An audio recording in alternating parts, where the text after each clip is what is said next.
현대 들어서 가정에 대한 인식이 예전과 많이 달라졌습니다. 예전에 가정은요, 사람에게 필수적인 존재였어요.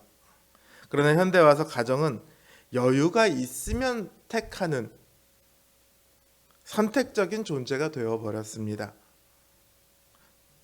또 반대로 가정을 해체하는 것도 그냥 선택의 한 가지로 남게 되었죠. 이건 이혼율 1위라는 우리나라뿐만 아니라요, 웬만큼 경제가 발전된 선진국들이라면 동일하게 겪는 문제입니다. 미국의 경우도 보면 1970년대 이후에 가정이 해체되는 속도가 빨라집니다. 그러면서 이게 문제가 되니까 해결책을 여러 가지로 강구를 하죠. 그래서 대화와 갈등 해결의 기술을 가르치는 것을 매우 중요하게 생각하게 되었습니다.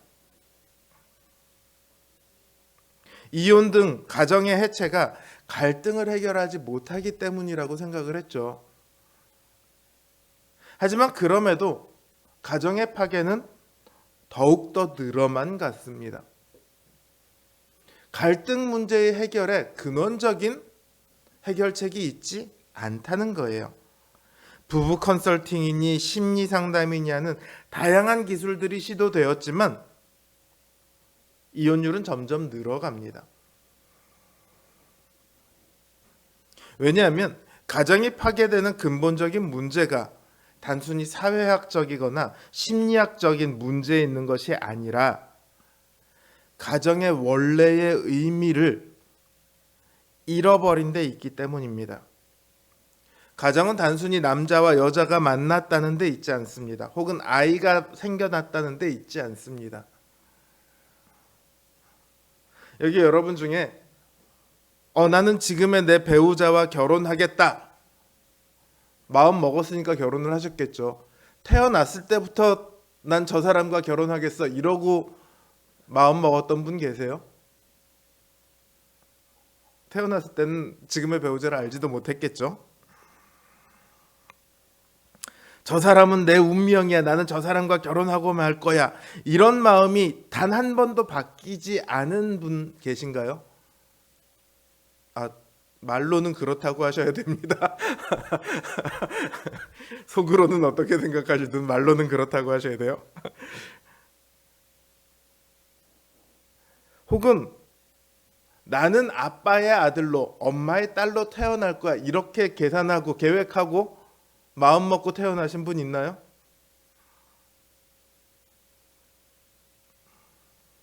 가정은요, 계획되지 않은 사람들이 모여서 가정을 이룹니다. 맞죠? 그렇다고 어쩌다 눈이 맞아서 만들어진 우연의 산물도 결코 아닙니다. 가정은 하나님께서 정하신 필연적인 결과입니다. 말라기 2장 14절을 보면요, 너와 너의 어려서 취한 아내 사이에 여호와께서 일찍이 증거하셨다 이렇게 말씀하고 있습니다. 하나님은 우리의 결혼의 계획자이시며 증인이시며 보호자이십니다. 또한 우리를 어머니의 뱃속에서 창조하신 이도 하나님이십니다. 태중에서부터 이미 우리를 알고 계셨다고 하시죠. 그러니까 모든 자녀들의 출생의 계획자이시며 책임자이시기도 합니다. 가정은 우리의 선택의 결과가 아니라 하나님께서 계획하시고 하나님께서 인도하셔서 그 뜻대로 만들어내시는 특별한 섭리의 결과입니다. 우리는 여기서부터 출발을 해야 합니다. 가정은 우리가 만드는 것이 아니라 하나님께서 만드십니다. 가정의 목적도 가정의 구성원인 우리가 정하는 것이 아니라 하나님께서 정하십니다. 하나님께서는 아담을 창조하셨고 또 하와를 창조하셨습니다. 그렇다고 이 둘을 독립적인 존재로 따로따로 이렇게 창조하신 것이 아니라 둘을 합쳐 하나의 가정으로 창조하셨어요.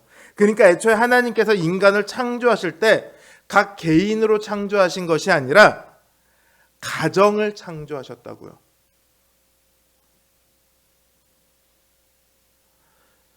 이 가정의 창조라는 부분에 인간 창조의 목적 자체가 들어 있습니다.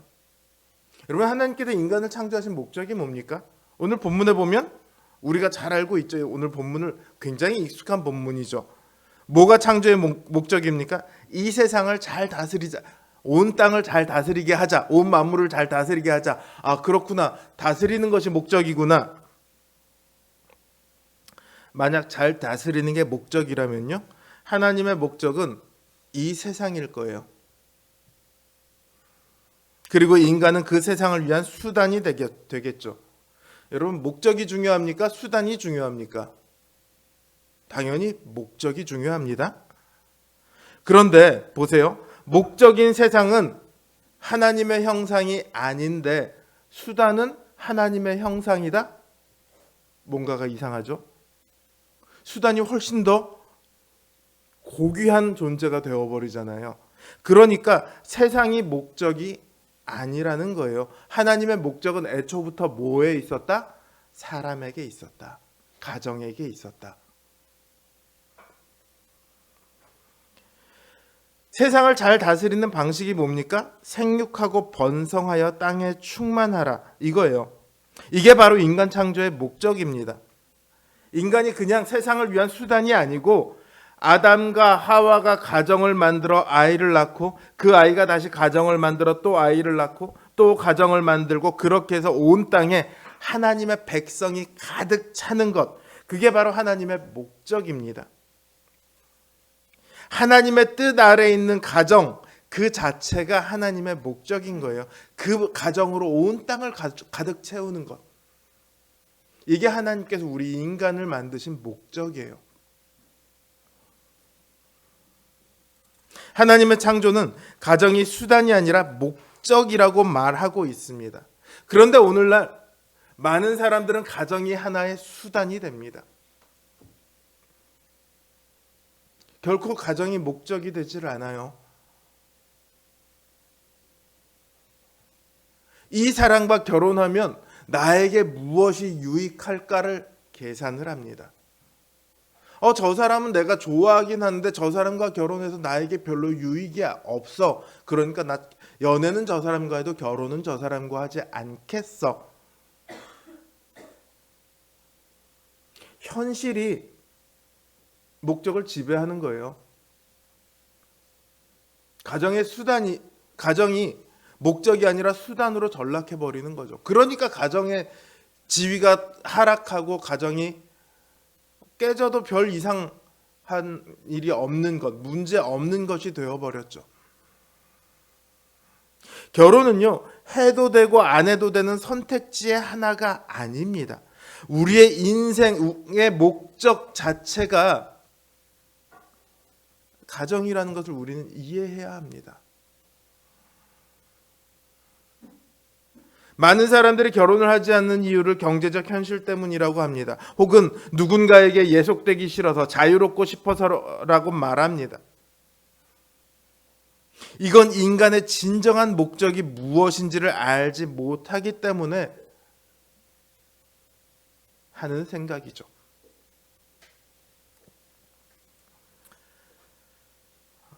프레드 로월이라는 목사님이 쓴 결혼은 하나님과 맺은 언약입니다 라는 책이 있어요. 이 책은 결혼은 계약이 아니고 언약이다 이렇게 말하면서 계약과 언약을 계속해서 비교를 해요. 언약은 목숨을 걸고 지켜야 할 피로 맺어진 언약이며, 언약적 사랑이 대화의 기술이나 갈등 해소 방법보다 훨씬 더 중요한 근원적 해결책이다 이렇게 말해요.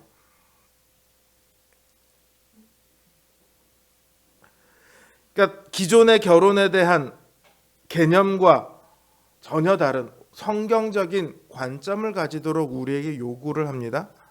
계약은 유한한 책임을 가지게 되지만 언약은 무한한 책임을 가집니다. 그리고 계약적인 결혼은 나는 당신에게 무엇을 얻게 되는가? 당신은 나의 욕구를 어떻게 충족시킬 것인가? 라고 질문을 하지만 언약적인 결혼은 당신에게 제 자신을 무조건적으로 드리겠습니다. 당신이 원하는 것이 무엇인가요? 제가 당신을 어떻게 섬기면 될까요? 이걸 묻는다는 거예요. 계약은 결혼을 하면 내가 무엇을 얻을 수 있는가에 초점이 맞춰져 있지만 언약은 결혼을 하면 내가 배우자에게 무엇을 줄 것인가 여기에 초점이 맞춰져 있어요. 이 목사님의 말씀은 너무도 탁월하죠. 하나님께서 실제로 아담과 하와를 아담을 돕는 배필로 창조하셨습니다. 그렇다고 하와만 아담을 돕는 것은 아닙니다. 아담께서는 아담과 하와를 종속적인 관계로 만들어 놓지 않으셨어요. 즉 일방적으로 하와만 아담을 돕도록 하신 것이 아니고요. 서로가 서로를 돕도록 동등한 관계로 만드셨어요. 아담도 하와를 돕습니다. 남자와 여자는 서로가 서로를 돕도록 창조되어 있어요. 가정은요, 자신을 성취시키는 공간이 아닙니다. 자신의 만족을 위한 공간도 아닙니다. 내가 다른 가족을, 내가 내 배우자를, 내 자녀를, 내 부모를 어떻게 도울까를 고민해야 하는 공간이에요. 헌신의 공간입니다. 내 만족의 공간이 아니라 다른 사람을 만족시킬 수 있는 가장 근원적인 1차적인 공간이에요.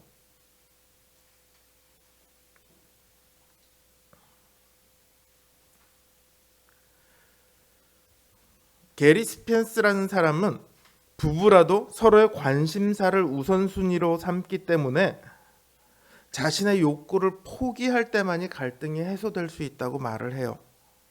중요한 것은요, 누가 이기느냐가 아닙니다.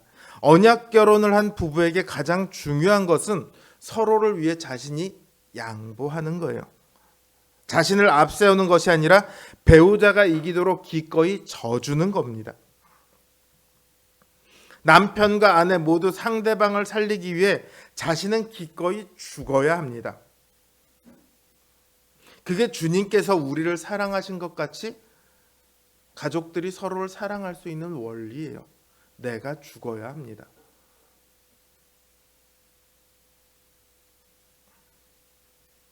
그래서 가족의 관계는 상호 보완적입니다. 어느 한쪽만 죽으면 종속적인 관계가 되고 말아요. 상호 보완적이라고 할 때는 부부끼리, 부모와 자식 간에, 형제 간에 서로가 죽을 때 성립이 됩니다. 모든 가정 구성원은 서로를 돕도록 창조되었습니다. 서로 도와서 가정이 하나님의 창조의 목적대로 기능하도록 해야 합니다. 그게 가정의 사명이에요. 그러면 그 창조의 목적대로 가정들이 기능을 하려면 어떻게 해야 됩니까? 생육하고 번성해서 땅에 충만하라. 그렇게 했으니까 결혼하고 자녀를 많이 낳으면 됩니까? 물론 그거는 당연히 필요하죠. 그러나 단순히 그렇게 갈 수 있는 게 아닙니다. 하나님께서 태초에 이 땅을 창조하셨을 때는요, 만물이 다 거룩합니다. 사람도 거룩합니다. 전혀 타락하지 않은 상태였어요. 그러나 아담 이후로 만물이 타락을 했습니다. 사람도 타락을 했어요.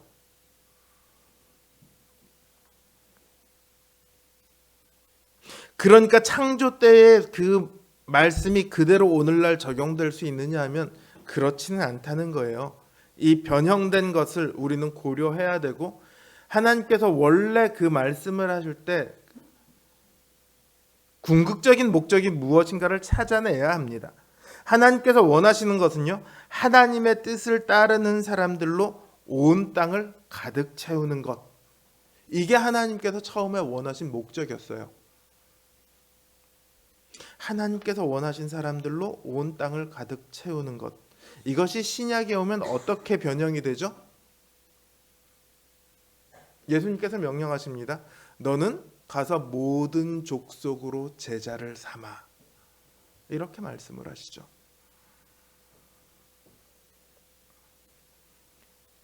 계속 그냥 연결이 되어 있는 거예요. 그 처음에 인간을 창조하신 목적이 전혀 달라지지 않았어요.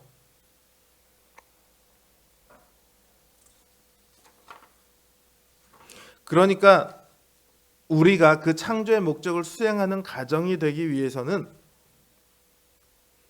아까 그 목적이 뭐라고 했죠? 하나님의 뜻을 따르는 사람들로 온 땅을 가득 채우는 것. 그러니까 우리 가정이 첫 번째로 해야 되는 것은 뭐냐면 하나님의 뜻을 따르는 게 첫 번째입니다. 이 타락한 세상에, 타락한 시대에 세상을 따라가지 않고 하나님을 따라가는 가정, 하나님께서는 그걸 보기를 원하시는 거예요. 우리가 교회의 머리가 예수 그리스도인 것은 모두가 알고 있습니다. 그리고 모두가 인정합니다. 하지만 가정의 머리가 예수 그리스도라는 것에 대해서는 우리는 익숙치 않습니다.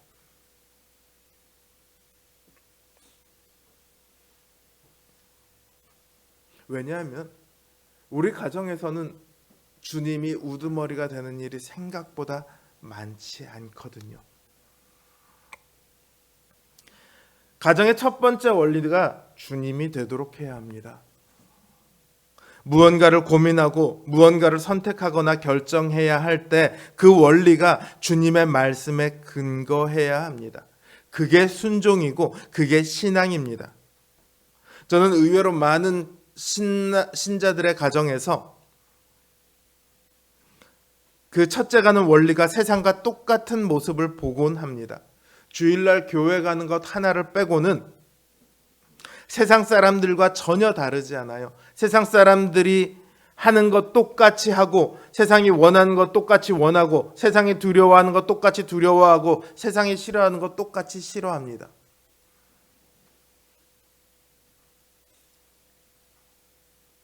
아파하는 것 좋아하는 사람이 세상에 어디 있겠습니까? 고난받는 것 좋아하는 사람이 세상에 어디 있겠습니까? 죽는 것 좋아하는 사람이 세상에 어디 있겠습니까?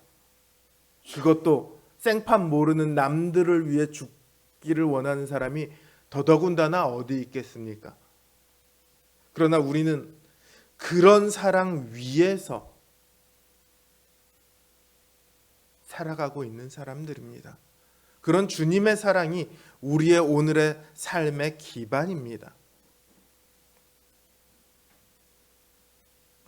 세상이 원하는 것 똑같이 원하고 세상이 싫어하는 것 똑같이 싫어하고 세상이 하려고 하는 것 다 똑같이 하고 그런 삶 어디에 하나님께서 특별하게 창조하신 예수 그리스도께서 피 흘려 구원하신 모습이 어디에 들어 있습니까?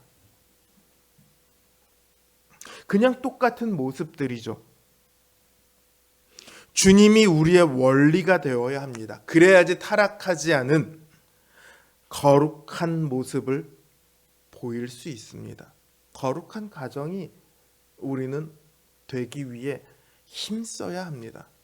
늘 하나님 앞에 기도하고 온 가정이 함께 그를 위해 기도해야 합니다. 다음으로는 온 땅을 채우기 위해 우리가 하나님의 선하신 뜻을 증거하는 삶 속에서 나타내는 사람들이 되어야 합니다. 세상이 기독교인들의 전도를 싫어하는 가장 큰 이유가 뭔지 아세요? 옛날에는요, 지하철에 가면 예수천국 불신지옥 외치시는 분들이 많이 있었어요. 지금은 없어졌죠. 지금은 그런 거 하면 민폐라고 얘기를 합니다. 그때도 시끄러웠고 지금도 똑같이 시끄러워요. 그런데 왜 그때는 민폐가 아니었고 지금은 민폐일까요? 개인의 권리가 지금은 훨씬 더 존중받기 때문입니까? 뭐 그런 면도 없지는 않을 거예요. 그러나 말하는 그 메신저들이 싫기 때문이에요. 신자들이 너무 싫어요. 가식적이래요. 자기들이 보기에. 지들이나 나나 똑같은데, 하는 짓은 똑같은데 지들은 구원받았고 나는 구원받지 못할 거래요. 그게 싫은 거예요. 어떤 때 보면 교회 다니는 사람들이 세상 사람보다 더 야비하고 더 지독하고 더 악할 때도 많아요. 그러니까 싫어하는 거예요. 복음 자체가 싫은 것이 아니라 기독교인이 싫은 거예요.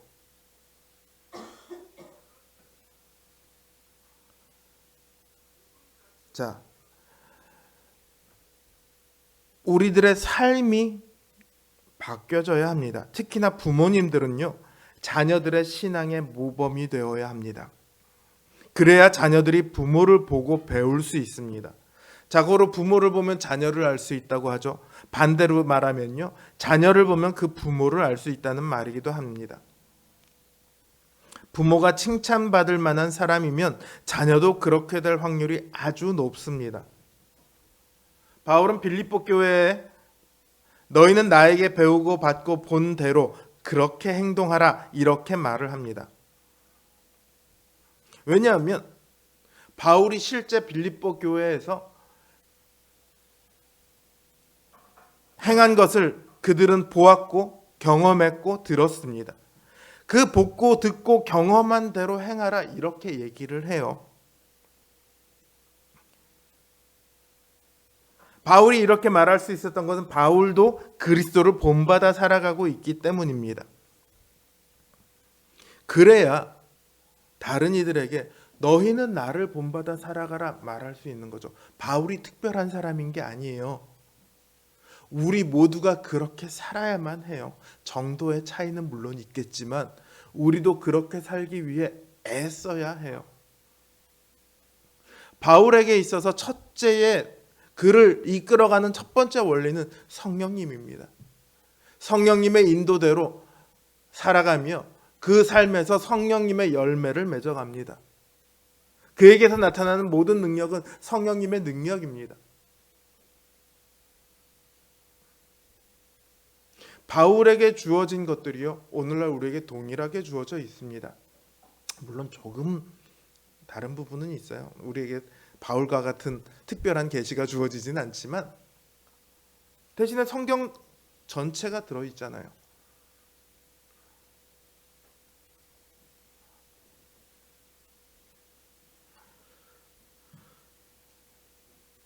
우리는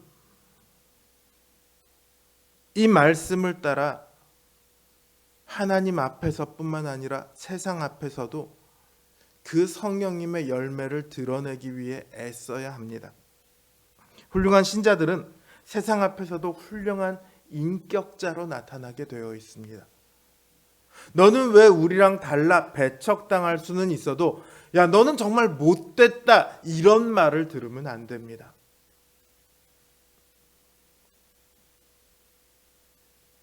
때로 조금 손해봐도 괜찮습니다. 그거 손해보는 거요. 하나님께서 어차피 다 책임지시는 겁니다. 선한 일을 위해 손해보는 거 하나님께서 그걸 외면하시겠습니까? 내가 조금 좀 더 수고스러운 거 괜찮습니다. 왜 쟤는 안 하고 나만 해야 돼? 이러지 마세요. 기쁨으로 먼저 가서 하십시오.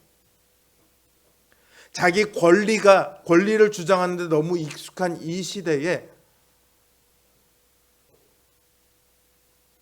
타인의 권리를 세워줄 수 있는 사람들 얼마나 특별해 보입니까?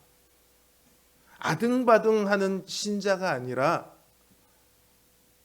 양보하고 배려하고 용서할 줄 아는 신자들.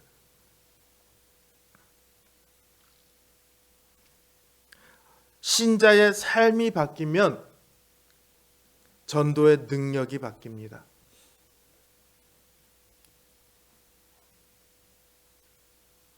가정에서부터 우리가 그 선하신 삶을 드러낼 때 세상을 향해서도 그 선함을 드러낼 수 있습니다.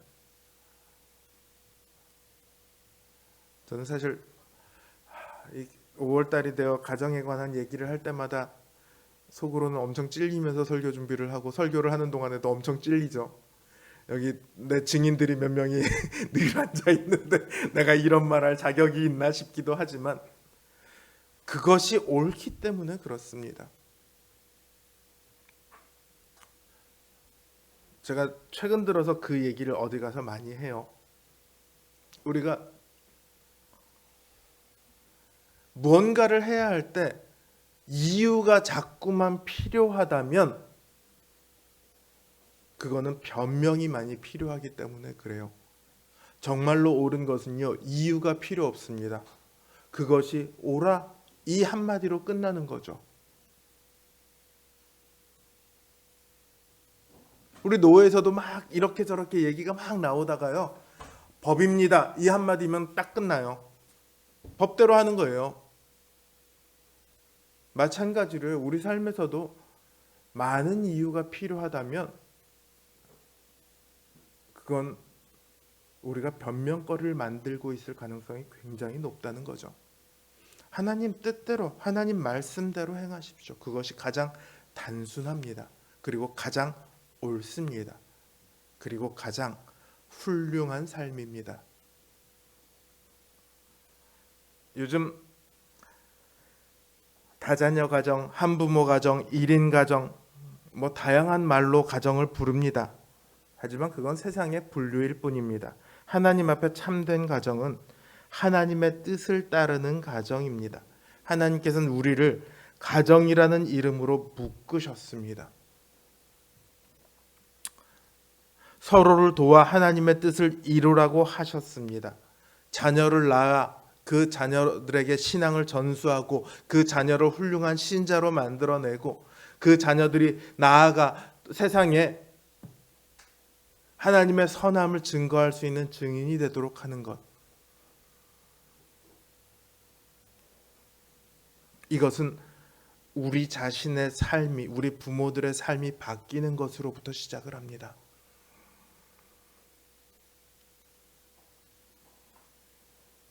우리 가정에서부터 하나님의 그 목적이 이루어지길 바랍니다. 하나님께서 보실 때 쟤네들은 내가 정말로 원하는 게 뭔지를 아는구나, 이렇게 인정받을 수 있는 가정, 이게 정말 복된 가정 아니겠습니까? 하나님께서 원하시는 그 모습이 우리 여러분의 가정 안에 날마다 나타나기를 바랍니다. 하나님께서 우리 가정을 기뻐하시며 놀라운 하늘의 복을 더하실 것입니다.